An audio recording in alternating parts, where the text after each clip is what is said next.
Derelict Drover.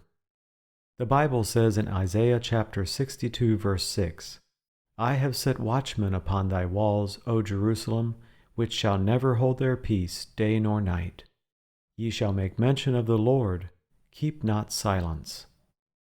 Pepper, an intelligent little chihuahua with a shrill bark, recently came to live at Drover's house.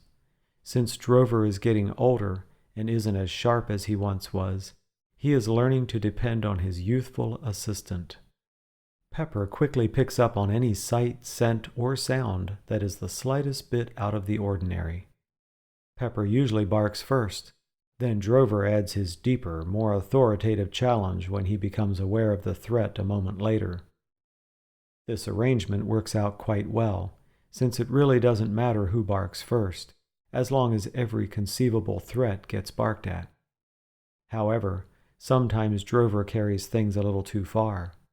He has begun staying in his comfortable bed under the house, letting Pepper decide what needs to be barked at.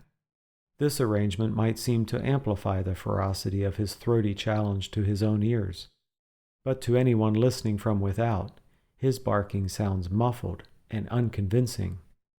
Besides, how can Drover know what he is challenging if he just barks because Pepper barked? God calls us to the sober responsibility of guarding against threats presented by the enemy of our souls.